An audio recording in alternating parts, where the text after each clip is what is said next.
Whenever you're dealing with an apologist for Islam, or even a Muslim, and you bring up jihad, almost immediately they kick back to you, well, what about those terrible Crusades? Why, they're the moral justification for jihad. I mean, we're just as bad as they are, so let's not talk about jihad, okay?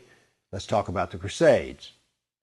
Well, what I would like to talk about here are facts. And it turns out I sat down and put together some work, and I created a database of some 548 battles that Islam fought, jihad battles against classical civilization. And these aren't even all the battles. It really doesn't say much about Africa and India, Afghanistan and all that. It's primarily the battles against the classical civilization of Rome and Greece. So, 548 battles is a lot, and it's too much to even comprehend.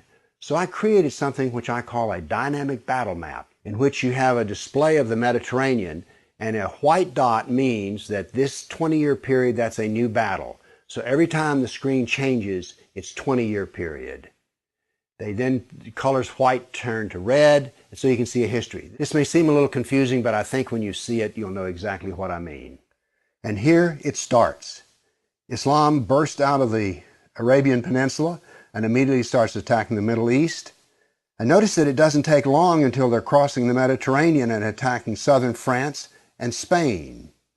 Notice something here. Most people think of Islam, they think of Arabs, they think of desert, and yet here we see that Islam is projecting power throughout the Mediterranean. Notice how the little islands of the Mediterranean are getting hammered. The navy of Islam would attack coastal towns, kill, rob, rape, and then take slaves.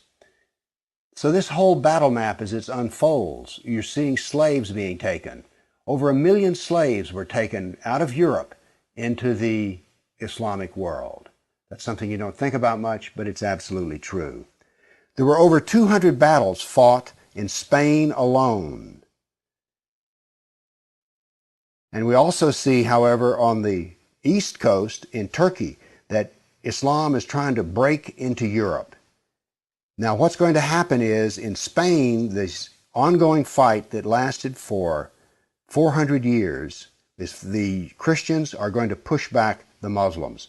But now then, what has happened over in the east is that Constantinople has fallen, and now then Eastern Europe is getting hammered. The jihad now comes to Eastern Europe.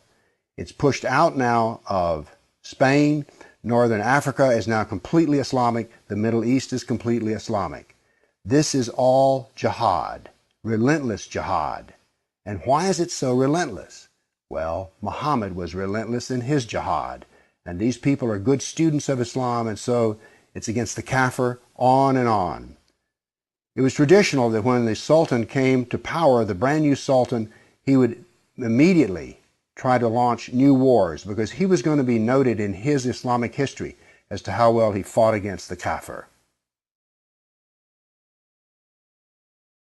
So that's what the jihad looked like over that time period, 548 battles. But remember, when you bring up jihad, people want to bring up the Crusades. So I also prepared a dynamic battle map of all the offensive raids of the Crusaders. Let's watch it and make a comparison. And so it begins. The Crusades enter into Turkey and the Middle East. Battles go on, but aren't there far fewer than you thought there might be? And here we go. The last battles are fought, and that is the end of the Crusades. So now then we can talk about some facts. Yes, there were Crusades, but notice they ended centuries ago, and jihad is being practiced today. Jihad has been with us for 1,400 years. There is no comparison between jihad and the Crusades, certainly not a moral comparison. And when you're looking at the Crusades, remember, in one sense, all of the Crusades were defensive wars. Why? Well, as we saw on the first jihad map, it was Islam that came out of Arabia and conquered the Middle East, a Christian Middle East. And so the Crusaders were trying to free their Christian brothers and sisters from jihad.